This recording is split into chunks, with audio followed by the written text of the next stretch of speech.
ayaal ku soo dhawaada idaacadda codka Soomaaliyeed waa warkii shiilaa ee aan nooga barateen maanta waxaan isugu kan xidhayaa 3 qodob oo aan kala maarmahaynin oo isa sudan oo ka dhacaya geeska Afrika isbedelka ka dhacay wadankan Ethiopia iyo xasaasiyadan siyaasadeed ee taagani maxay Ethiopia ku yeelanaysaa maxay caalamka ku yeelanaysaa ummadda Soomaaliyeed maxay ku yeelanaysaa ama Djibouti ha haato ama labada gobol ee federaalka ha noqoto ama ummadda Soomaaliyeed ee fadhiya wadanka Ethiopia gudaheeda ee la haysto ha noqoto sida ka wada dareegsantihiin ninkii caanka ahaa ee loo oran jiray Hachula Hundessa ee Oromada ahaa fanaanka caanka ahaana ninka dhaqdhaqaaqa Oromada xuquuqdeeda u dooda waa ogeydeen oo waxa lagu dilay 29 June sanadkan ay ku jiro magaaladaas Addis Ababa warmutiyeedkii ay ka soo saartay dowladda federaalka ee Ethiopia ama ra'iisul wasaaraheeda Abiy waxay mar walba ay ku dadaalayeen in iska durkiyaan wixii meesha ka dhacay inaanay waxba ka qaadanin asaate arrintu intaa way kala mugweyntii wayna ka xeel dheer tahay waxay nagu keeni doonto dib ayaan idiga falaqayn doonaa waxaan kaloo arrintaa ku xiri doonaa iyana qaska ka taagan dowladda federaalka iyo nimanka maamul goboleedka ee dhulsa mareeb fadhiya iyo waxay dabacsan yihiin iyo xaaladda waxa caalamku sida ay u arkaan waxaan idigu soo khatibi doonaa sidii aad nooga barateen jasiiratul waaqwaaq oo ku magac dheer Somaliland xaaladeedu halka ay maanta marayso iyo miyay ka diyaar garowday maxaase ka soo gaari karaa isbedelka ka socda geeska Afrika ninkaan soo xusnay halka lagu dilay ee dhaqdhaqaaqaha ahaa ama xorriyadoonka ahaa waa ogtiyo labadii cisho dadka Oromadu way isu soo baxeen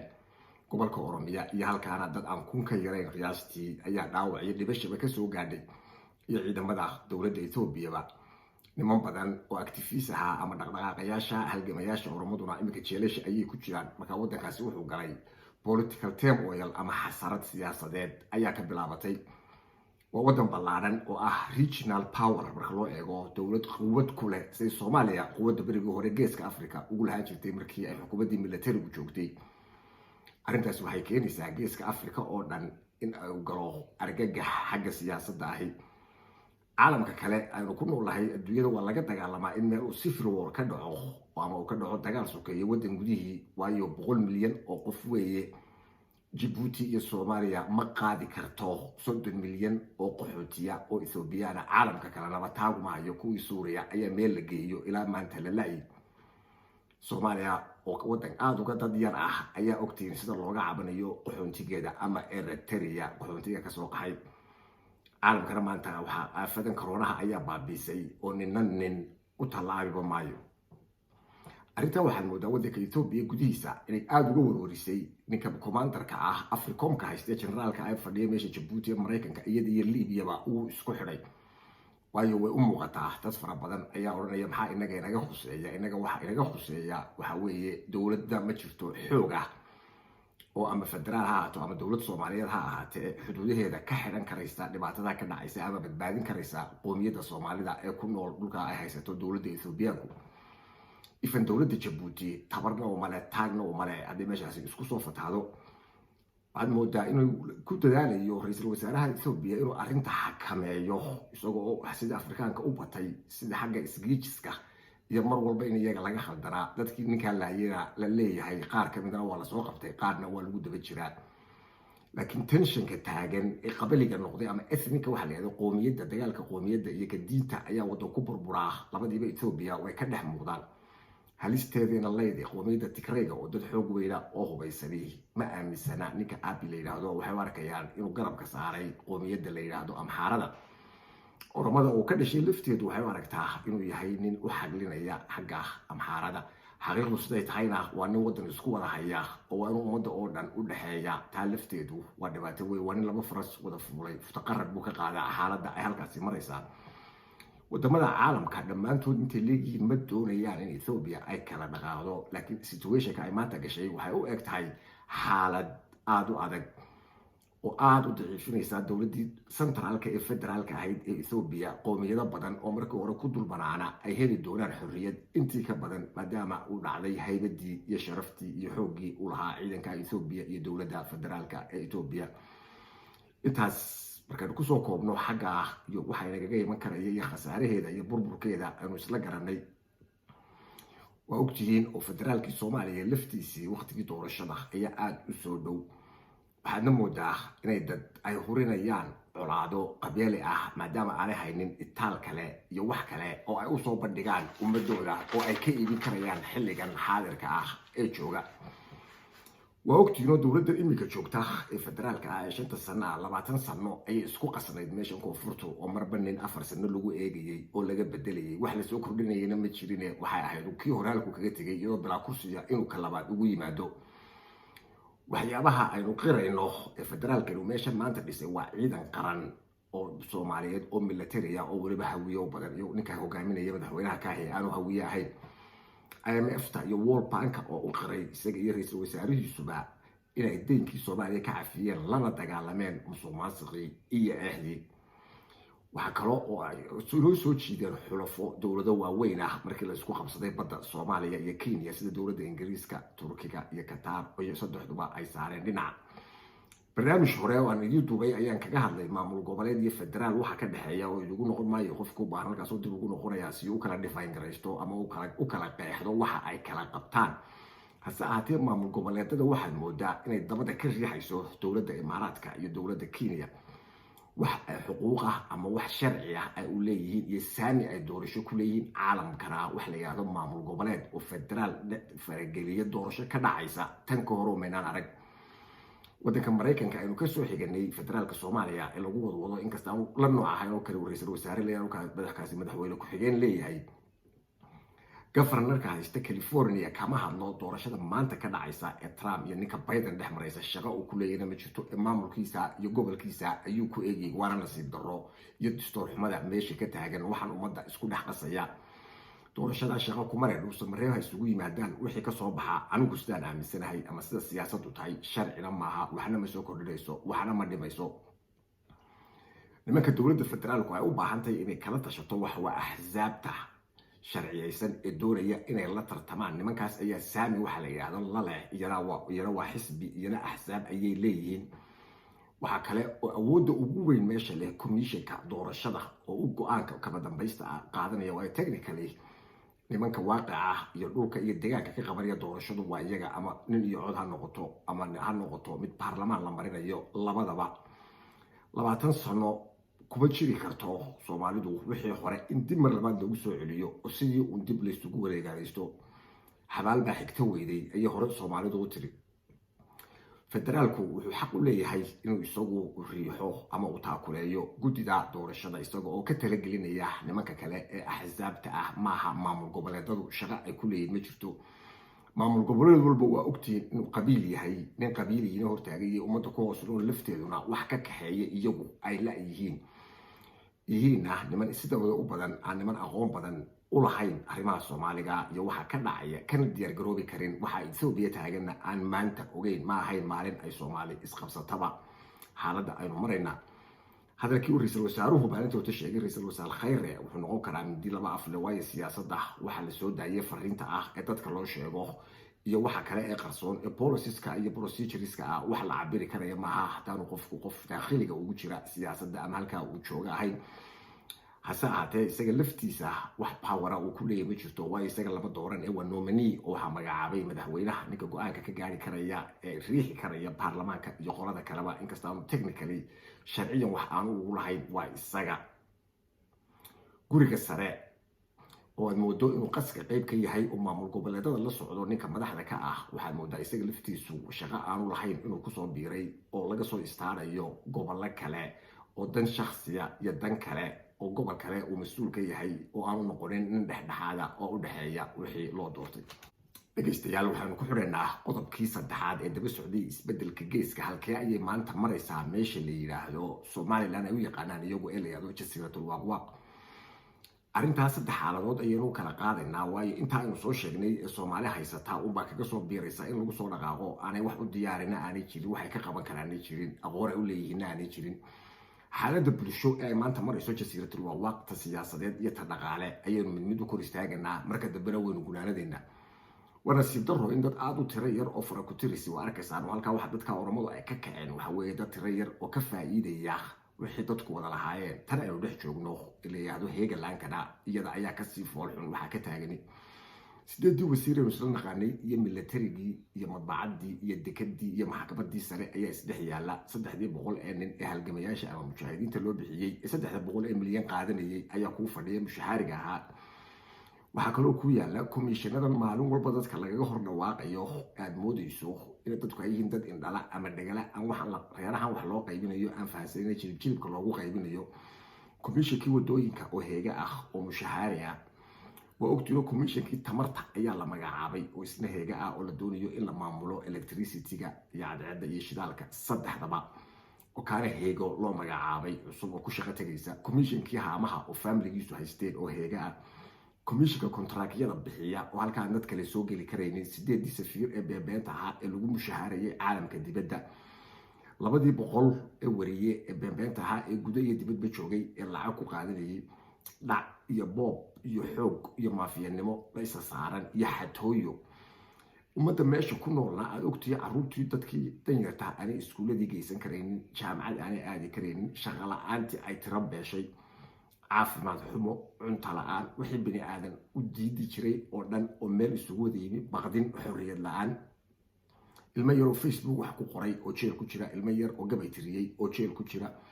fakhri iyo wax la'aan oo dadka la baday oo dad ay waxoodii qaateen dad gafarayaal noqday oo lacagtii beero raaxa ah oo waaweyn ka dhistay dabaqyo ka dhistay 40 guri yeeshay caalamka kale ee hareeraha inaga xiga ama Dubai ha ahaato ama Djibouti ha ahaato ama Yurub ha ahaatee oo lacagtii dadka ummadda laga urursaday ee adduunka wada siiyay dad gaara oo heegi ay guriga kaga dhisteen baabuur qaaliya oo laga soo iibsado ummadii oo la xabad aspirina ay liqaan suudad loo soo xidho dadka oo lagu jahwareeriyo oo dowlad loogu matalo qaran qabiil ah propaganda aan mar kaliya ka kala joogsaneyn iyo siyaasad iyo dowlad iyo nidaam ayaan wadnaa halka aan kaga baxo qodobka koobaad oo ah bulshadaas iyo sida ay u baabaaday iyo wax ku dul nool waxay yihiin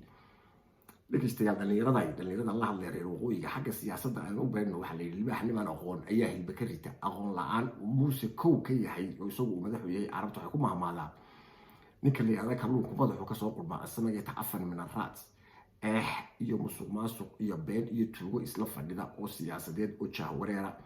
waqtiyo China ayaa leen foodo lagu qaatay oo lagu cararay oo la yidhi ku soo caanbaxayna inaan China isqabsano waa nin libaax 3 cisho xero ku xareysnaa isku sii daayay xagu caanimadu joogtaa waa lagu cuno aakhira ayaad aadee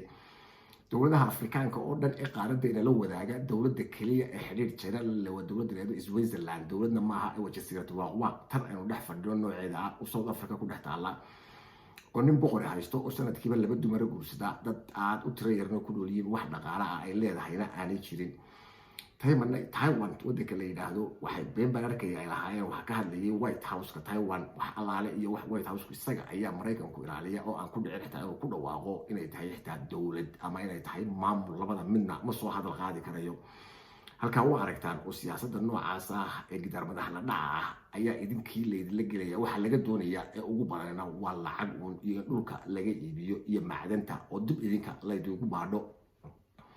awal kuxumada halka ka timaada ee China uu idigu rudo ama dowladaha Afrikaanka uu idin soo dhex maro ama dowladaha Carbeed uu idin soo dhex maro ee cunaqabata inta la saaro idinka awalba meesha wax ku qabin waxa uu isu bedeli doontaan biyo culnaashay xaaladda la idigu wada كان كراكي ويا سياسة المشهد طالع اللي رواية بورها إيران أي قطان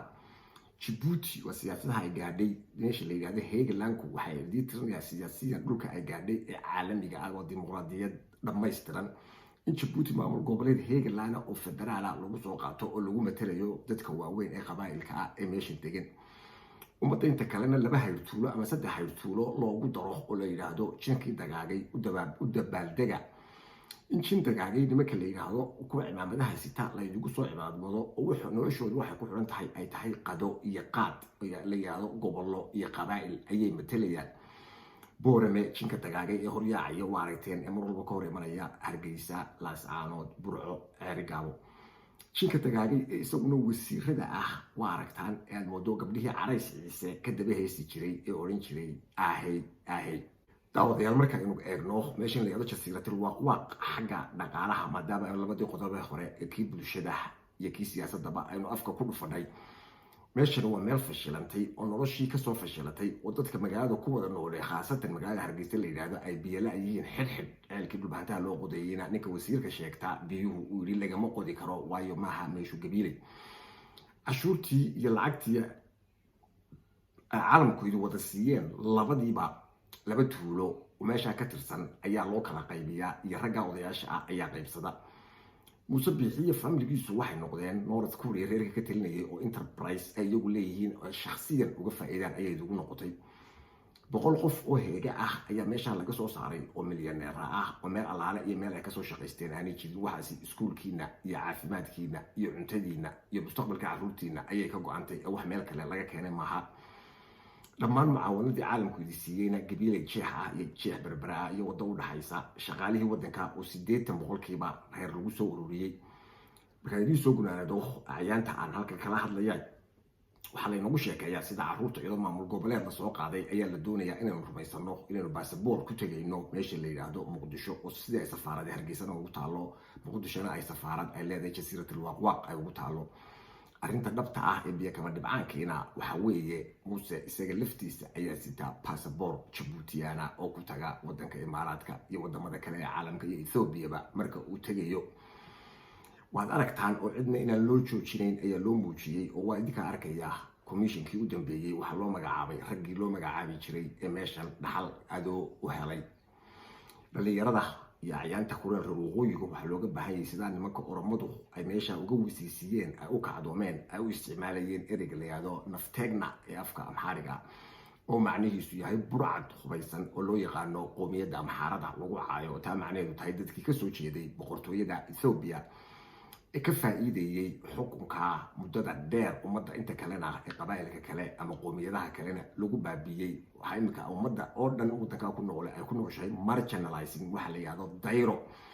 dhaxalkiini iyo dhulkiini iyo dadkiini iyo tacliintiini intiba dayra ayaa ka tii wax idiga go'a oo jika dagaagay ee la idiga soo xuray aan ahayni ma jirto iyo dibadyaal oo ah exclusion ayaa halkaana idiga soo korodhay مشروع اللي يراهدو معارض كأنو بحيين من كدنلياشا محلل السياسة انت اينو صوت رني او دن اي موقتو ان كهد لكرين مركلي انا كدعين حتويدا دع حرقة بوبكا احدا ننشي على يسيقا عقد شغلينتا ديمقراطية انت اي كو سريسانتي عالم كلوي ديابو حقوق الانسان كحرية القول إذا قلوا وريجي انتورش على قبنا يا واد الليال كقيب شنك دقاقي معارض التجار تلي العقد وقيبنا يا وحلفوا اسكو حران وما فيها او ودا شقيسانيسا او ديغا امدا يدا ليرada ku korshahaysa kor ciyaaraysa dance ama ku botol ka kortumanaysa la idina matalayo in la yahay si loo sharciyeeyo waayo go'doon ayay ku jirtaa meesha la yiraahdo jasiiratul waqwaq dhow walba European Unionka nimanka la yiraahdo EU-da labaduba waxay saareen cunaqabatayn qarsoon marka waxa la doonayaa in lagu maxallalo ay nimankani dabarkan ay galeen laga gooyo si lacagtan oo wada qaybsadaan una matalaan suuna la yidhaahdo suuqna loo wareego waa kubadii siir walaha iyo goolhayaha iyo ninka goolka ku laadaya saddexduba ay isku kooxda ahaayeen haddana kooxda kale inuu ka tirsanayay iska dhigayay markuu kan ku soo laado ka goolkuna uga bayro sida waruuna kugu afuufo maxkamadii iyo riyaraac oo kii kaga qaadayay iyo golihii guurtida iyo ciidankii intiiba reer heega ayaa gacanta ku wada haya intaas oo qodob oo ay sharciyan u leeyihiin nimanka leeyada mucaaradkuna ummadda uga hadlaan ama inay ninkan tuugadu ku cadaatay ay ka soo saaraan hadduu nin imaam masaajid u sheegto oo la ogaado inuu ninkaasi islaam ahayn oo aanin murtada oo ku dhuntay la oran maayo imaam baa loo magacaabay oo waa laga soo saaraa Brazil oo wadan intan ka sii dimuqraadiyad badan oo ka cilmi badan ayaa madaxweynihii waday markii musuqmaasuq lagu ogaaday baarlamaanku ka fadhiisteen mucaaradku ka fadhiisteen la qabtay maantana jeel ku jira marka dhalinyaro yar mar labaad la idin oo la idigu lugoynin wax aan jirin waxaad arag u muuqataa oo in la doonayo in lacagta loo soo furo baarlamaanka loo warwareegayo wixii ka horeeyayba meesha ma yaalaan dhammaan musuqmaasuqan iyo dibad joogan ay ummadda kale ka tahay caalamku way la socdaa UK way ogtay EU way ogtay US way ogtay haddii maadaama uu caalamka heerkaa kaga jiro wax ka soo kordhaya oo laga yeelaya ama laga qaadanaya midna ma jiro waxa dhalinyarada looga baahan yahay ayaanta in sidoo oromadu ay uga dagaalamayeen in nafteegna ay ku kor samaysanto ama heego dadka dhiigooda mirata ay ku kor samaysanto in la soo baxo ashur joojin shaqo joojin ayaa loo baahan yahay tujaartan maxallalka ee lacagta siinaysa ee idinkana hadhow qabiilkiina sheeganaysa dabadeedii gelinaysa marka lacagta laga laasto iyaga laftooda inaad la xisaabtantaan baa xaq u leedihiin nimanka la yiraahdo mucaaridka meesha muxallalka waa ee danleyda ah iyaga laftooda in lala xisaabtamo oo la yiraahdo wartu bal waxan kan kanaa ka horeeyay oo dhacmay u kala sareeyaan baa loo kala qaaday ninkan meesha la dhaafiyo ayaa la inaga doonayaa madax dhaqameed dambe oo jin dagaagay yaana iyaga laftoodu waqtigeeda lumin oo ragii carays ciise iyaga laftoodu la koox ah dhammaan dadkan xiran iyo musuqmaasuqan iyo waxan dadka dibadda jooga waxa waajib ku ah dhammaan hay'adaha ay khusayso sida baarlamaanka European Union ka in loo gudbiyo musuqmaasuqan tuleegi safaaradaha Mareykanku meel kasta ku yaalaan in loo gudbiyo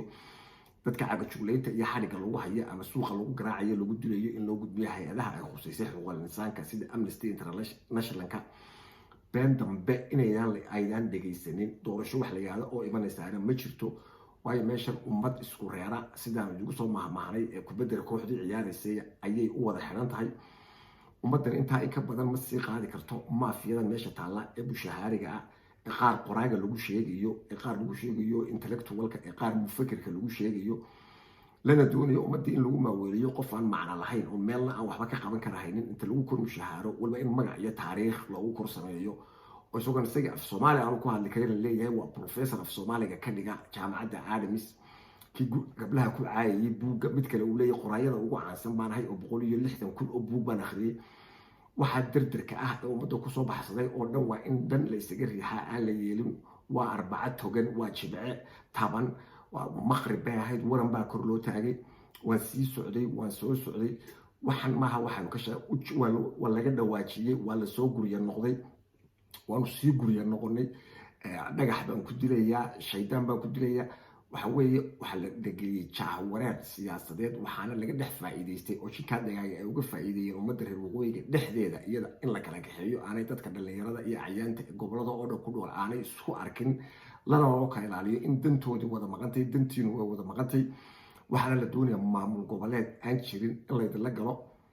haloo bareero xaq baa u leedina musuqmaasuqa la dagaalantaan xaq baa u leedina xorriyadiina u dagaalantaan xaq baa u leedina hadalkiina cabirtaan xaq baa u leedina shaqooyinka wadanka inaad ka qayb noqotaan xaq baa u leedina ninkan in meesha la soo dhaafiyo waayo hal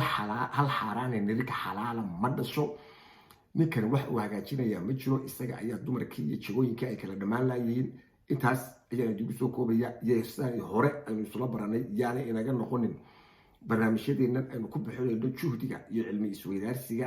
iyo iswacyigelintu wax intaynu dhageysano aynu ka dhaqaaqno waa inaad dhammaantiin iswada gaarsiisaan waa inaad iswacyigelisaan waa dhallinyaradii cayaanta waxaan la hadlayaa waana in loo diyaar garoobaa in la galo waqti dheer oo dib isu xoreyn ah oo dimuqraadiyad dib loogu soo celiyo meeshan oo aan la yeelin iyadoo sidaa loo afduuban yahay sida xoolaha in saylad kale lagala tago oo laynaga soo iibiyo dhammaantiin ummadda Soomaaliyeed waa mahadsantiin nooli kulante